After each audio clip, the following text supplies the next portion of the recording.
안녕하세요. 구독자 여러분 반갑습니다. 주식톡입니다. 두산중공업 금일도 반등의 흐름을 살려내지 못했습니다. 갭 상승으로 출발을 하면서 기대감만 심어놓고 결국엔 마이너스 전환이 되었죠. 아마 주주 분들이시라면 다 같이 답답한 마음이실 겁니다. 정리하는 건 아닌 것 같고 내일이면 반등을 해주겠지. 이런 마인드를 가지고 대응을 이어나가실 텐데 반등의 포인트를 잡지 못하고 있는 상황입니다.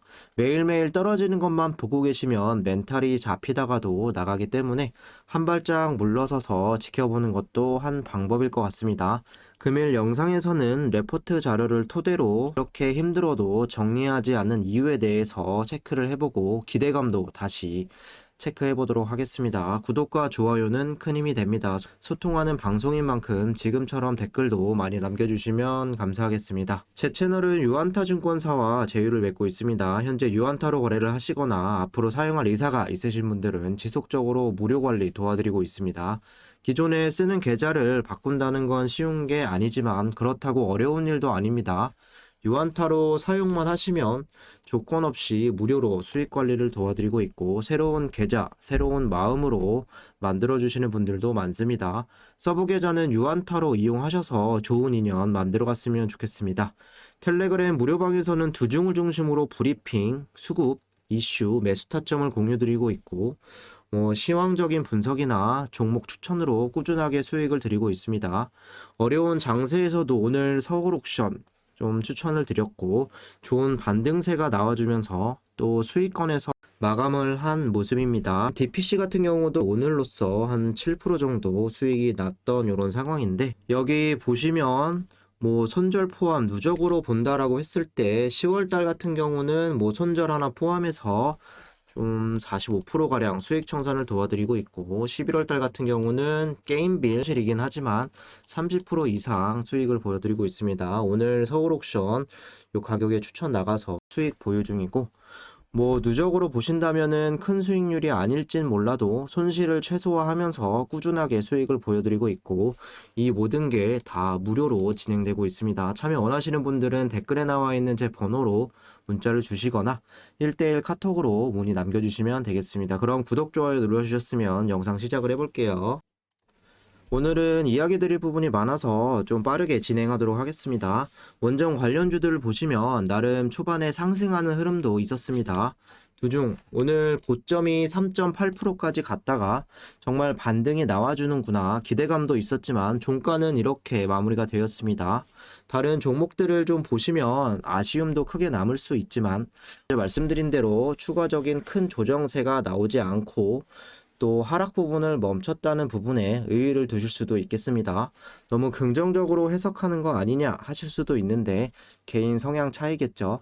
개인적으로 저는 한 회사를 믿고 들어가게 되면 크나큰 악재가 좀 발생하지 않는 이상 좀 믿고 가는 경향이 있습니다. 물론 두중이 1년, 2년 장기적으로 더 봤을 때 이만한 종목이 없다라고 생각도 하지만 그동안 이런 마인드가 중장기 종목으로 수익을 좀 볼 수 있었고 그리고 힘들어도 버티게 가능했었던 이유인 것 같기도 합니다.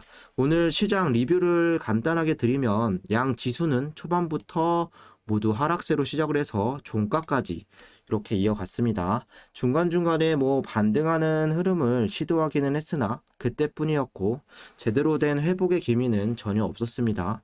특히 코스닥 같은 경우는 3시를 기점으로 더 땅을 파고 내려가면서 2% 가까운 급락으로 마감이 되었죠.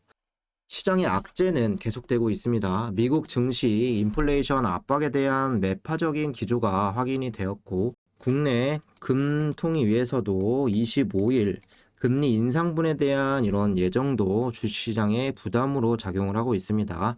여러 가지 이런 까닭에 시장도 급락, 수급도 외인들이 들어와 주었다 하더라도 사실 기관에서 더 크게 나가면서 상당히 어려운 시장이었습니다. 여기 보시면 코스피 월봉 차트 갖고 왔습니다. 지난달에도 한번 말씀드린 적이 있는데 만일에 이번 달까지 월봉상 음봉으로 마감이 된다라고 하면 6개월, 5개월 연속적으로 음봉이 되는 부분인데 17년 만에 이렇게 하락장이 될 수도 있다고 합니다. 그만큼 어려운 장세가 좀 계속 지속이 되고 있고 반대로 생각하면 이제는 또 상승하는 흐름이 다음 달 나와줄 가능성도 점쳐봐야겠죠. 보통 몇 달 이렇게 연속적으로 하락을 하게 되면 또 꾸준하게 상승하는 이런 흐름도 있었기 때문에 현재 구간 상당히 힘드시겠지만 그래도 희망을 가지고 보수적인 대응을 이어나가셔야 할 것 같습니다. 정리를 해보자면 두산중업 같은 경우도 시장이 좀 살아나고 수급이 돌고 또 원전의 테마까지 좀 산다고 한다면 10월달 같은 꾸준한 상승세를 만들어줄 수도 있겠지만 지금 같은 경우는 수급이 전혀 살지 않았고 그리고 무엇보다 테마 자체가 약해져 있습니다. 매일매일 뭐 얼마나 떨어졌다 계속 보시는 것보다는 좀 관망하시면서 보시는 것도 도움이 되실 수 있을 것 같고요.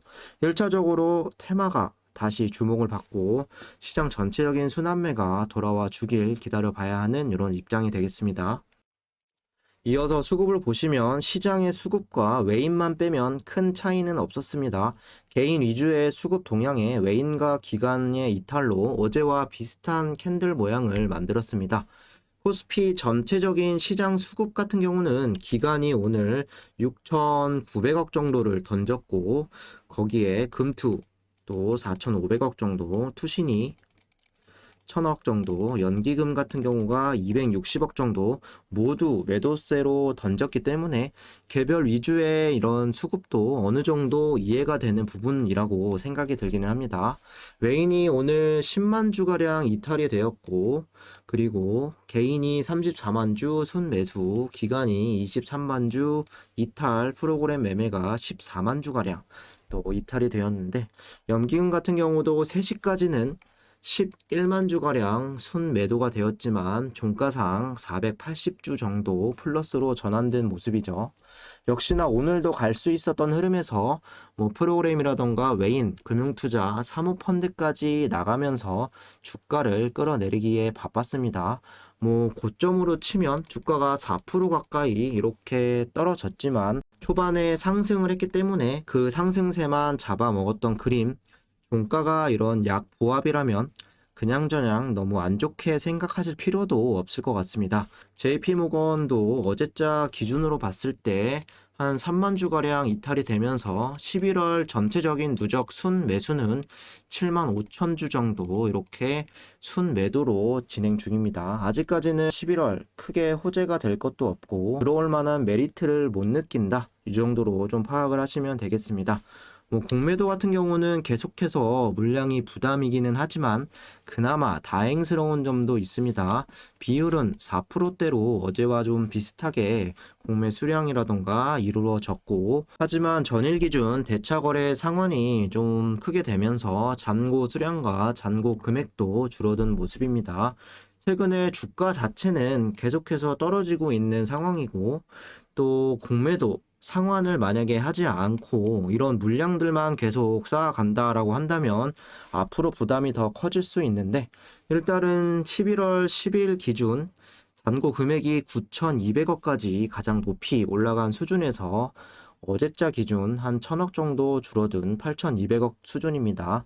오늘자 같은 경우도 좀 상환이 많이 되어서 좀 점점 이런 부분들을 줄여 나가는 게 중요하겠습니다. 이어서 오늘 핵심 내용인 레포트를 가지고 왔고 다시 기대감 체크하면서 힘들어도 정리하지 않은 이유에 대해서 살펴보도록 하겠습니다. 오늘은 기술적인 분석은 생략을 할 거고 뭐 언론상으로 두중이 오늘 신재생 중심으로 포트폴리오 다변화로 승부를 보겠다. 그러면서 2025년까지 수주 비중을 34% 확대를 한다. 뭐 이런 뉴스도 있었고 한수원이 체코, 폴란드 원전 수주에 박차를 가하는 이런 상황에서 뭐 전략 회의를 했다. 이런 내용도 있었지만 사실 주가는 좀 올라가다가 이렇게 마감은 되었습니다. 보통 두중 같은 경우는 레포트가 한 달에 한 개 정도 나올까 말까인데 11월 달 같은 경우는 한 3, 4개 정도로 좀 많이 나와주는 모습이죠. 여기 보시면 IBK 투자증권 요 부분을 좀 참고를 했고 여러분들도 대체로 다 아는 내용일 수도 있습니다. 현재 투심이 떨어진 상황에서 레포트 보시면서 좀 기대감 다시 상기를 해보자 이런 마인드 잡아보자 라는 의미로 말씀을 드릴 거고 여기 보시면 현재가는 이렇게 표시가 되어 있지만 목표 주가는 나오지 않았습니다. 다시 말하면 예상치 컨센서스가 불명확하다고 볼 수가 있겠고 더 긍정적으로 해석을 해보면 올해 턴어라운드가 되었고 또 앞으로 실적만 내년까지 받쳐줄 수 있다면 주가는 어디까지 갈지 모르겠다라고 볼 수도 있겠습니다. 사업 포트폴리오 전환 및 SMR 선점, 청정에너지로 전환 중 2021년 신규 수주 목표로 8.7조 원의 구성을 보면 성장 사업과 기존 사업 비중이 4대 6 비중이었는데 2025년 신규 수주 목표는 9.7조 원으로 기존 사업과 성장 사업 비중이 4대 6으로 좀 전환될 것으로 기대하고 있다. 해외 대형 원전 수주 재개 및 SMR 선점, 두산중공업이 추진하고 있는 대형 원전 수출 국가는 인도, 사우디, 체코, 폴란드 등 4개국이다. 이들 국가로부터 예상되는 원전 수주 가능 금액은 대략 8조 원 내외가 될 것으로 기대를 하고 있고 SMR은 뉴스케일로부터 2022년부터 27년간 약 3.3조 원 규모의 주요 기자재 제작 및 설치 관련 수주가 예상이 된다. 여기에 플러스로 또 엑스에너지사와 협력된 이런 소식도 좀 체크를 해보시면 좋을 것 같고 LNG 전환 및 풍력 수요도 긍정적. 2020년에서 2034년 LNG 전환 24기 중 절반 이상 12기 3조 원 내외 두산중공업의 수주가 가능할 것으로 기대. 또한 풍력 설비는 2020년 연간 24기 제작 규모 캐파에서 2022년까지 연간 100기 생산 규모로 증설이 예정돼 있다. 2020년에서 2034년간 평균적으로 1.5조 원 수주의 수주가 가능할 것으로 전망. 이어서 표로 상세하게 보면 2021년 신규 수주 목표가 8.7조 원에서 여기서 뭐 기존 사업과 성장 사업 비중이 이렇게 되어 있지만 2025년 수소를 포함한 9조 7천억에서 플러스 알파 이렇게 진행이 될 것이다. 이렇게 표로 나와 있습니다. 신재생 국내 해상풍력 1위의 입지를 강화하고 이를 기반으로 중장기적 글로벌 탑티어 종합 풍력 업체로 성장, 태양광 수력 ESS 등 신재생 및 분산 발전 시장 토탈 솔루션을 제공을 하겠다.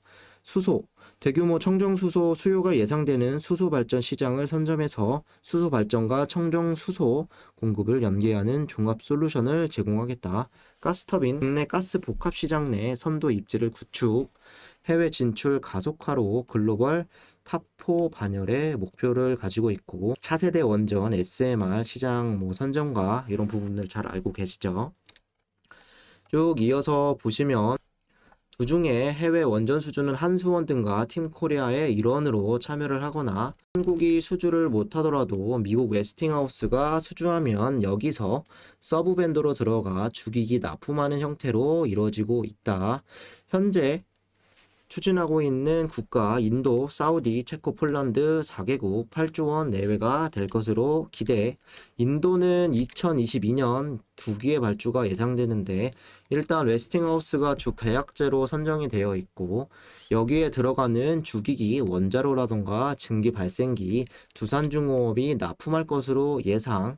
원전 2기의 주기기 납품으로 대략 4천억 정도의 수주를 기대하고 있고 이어서 사우디 같은 경우는 2023년 원전 2기 발주가 예상이 되는데 한국, 미국, 프랑스, 러시아, 중국 등이 수주에 참여 중이죠. 인접 국가인 아랍에미리트 원전 4기를 팀코리아가 수주를 성공적으로 운영하고 있기 때문에 좀 기대를 해볼 수가 있을 것 같고 사우디 원전 2기를 팀코리아가 수주를 한다면 두산중공업의 납품 규모는 3에서 4조 원 수준이 될 것으로 기대가 된다.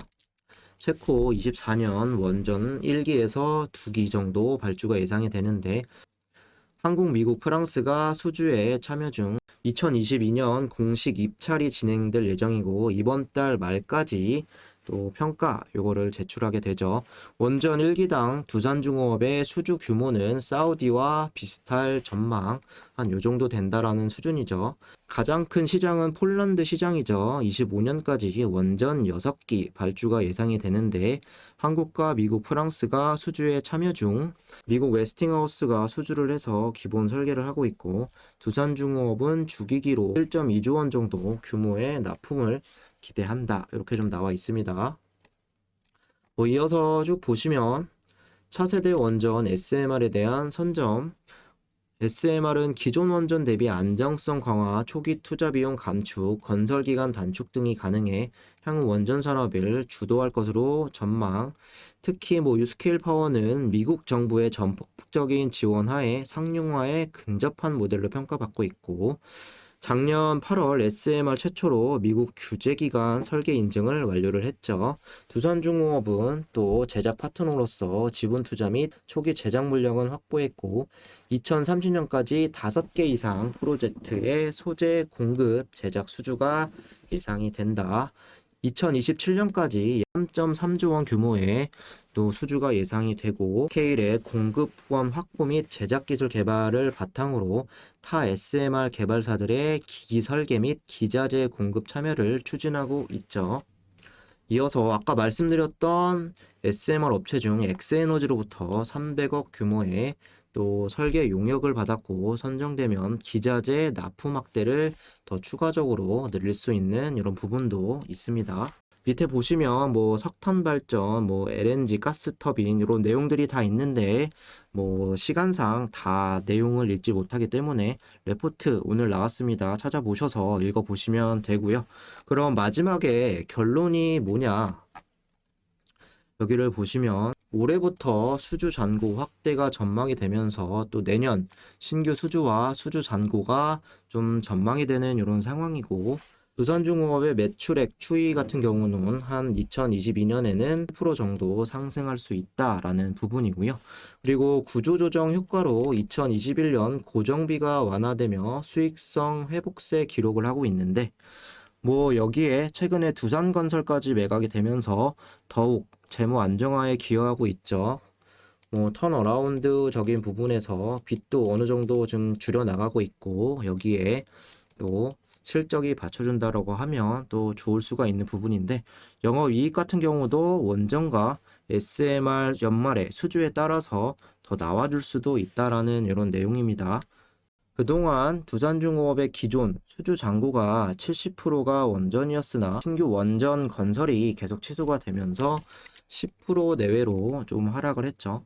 하지만 향후 유럽을 중심으로 대형 원전이라던가 LNG, 풍력 수주를 통해 포트폴리오 전환을 현재 꾀하고 있고, 현재 수주 잔고는 14조 원이고 2030년까지 연평균 최대 8조 원의 신규 수주를 기대한다라고 합니다.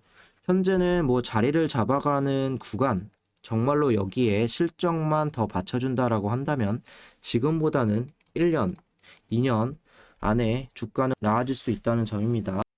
최근 고점 27,000원에서 현재 24,000원도 깨져 있는 이런 상황인데, 멘탈이 나가고 투심이 잘 잡히지 않더라도 본격적인 시작은 내년부터일 수 있다라고 좀 말씀을 계속 드려왔습니다. 레포트 같은 경우는 더 자세하게 좀 개별적으로 읽어보시고 좀 중요한 부분만 제가 짚고 넘어갔습니다.